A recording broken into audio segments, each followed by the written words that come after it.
ఈరోజు కర్నూలు నగరంలోని ఆంధ్రపాడు వద్ద ఏర్పడినటువంటి ప్రభుత్వ డైట్ కళాశాలలో ఎంతో ఉన్నత చదువులు చదువుతూనే ఎంతో పెద్ద మంచి ర్యాంక్ వస్తేనే కానీ దొరకని సీటు ఆ అమ్మాయికి దొరికింది. ఈరోజు చంద్రకళ అనే అమ్మాయి అక్కడ హ్యాంగింగ్ చేసుకొని చనిపోయిన వార్త కుటుంబం విని విషాదాలు అక్కడ అలుముకున్నాయి. మేము వెళ్ళి కళాశాల దగ్గరికి వెళ్ళి చూసాము. అక్కడంతా సీన్ మార్చేశారు. డిపార్ట్మెంట్ వారి దగ్గర వీడియో ఉంది. ఆ వీడియోలో ఉన్న సాక్ష్యాలు ఏమంటే, ఒక ఇనుప డోరు, అందరికీ తెలిసిన విషయమే, ఇనుప డోరు హ్యాంగింగ్ ఎలా ఉంటుందంటే బోల్టు సీలింగ్కి బోల్ట్ ఉంటుంది. కానీ 2 సార్లు కాలుతో కొడితే ఇనుప డోరు ఓపెన్ అవుతుందా? ఇది మొదటి అనుమానం అండి. రెండో అనుమానం వచ్చేసి లేడీస్ కళాశాలలో లేడీస్ హాస్టల్లో కనీసంగా ఒక వార్డెన్ ఏర్పాటు చేయకపోవడం నిజంగా ఇది చాలా దుర్మార్గమైన చర్య.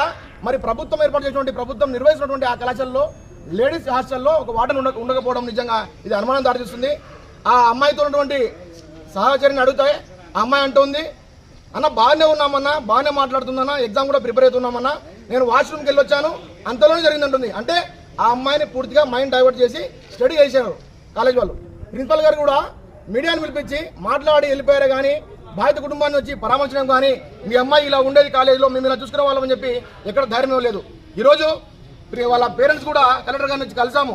కలెక్టర్ గారికి ముందర వాళ్ళ పేరెంట్స్ చెప్తా ఉన్నారు, అయ్యా ఊరేసుకుంటే మా అమ్మాయి ఫ్యాన్కో ఇక్కడ పైకి వేసుకుంటుంది, 3 అడుగులు ఉన్న కిటికీకి ఇలా వేసుకుంటుంది చెప్పి పేరెంట్స్ చెప్తా ఉంటే కలెక్టర్ గారు చెప్తా ఉన్నారు, అమ్మా మిమ్మల్ని ఖచ్చితంగా న్యాయం చేస్తాము, అది ఊరా ఏందా అని చెప్పి మేము విచారణ చేస్తామని చెప్పి కలెక్టర్ గారు మాకు చెప్పడం జరిగింది.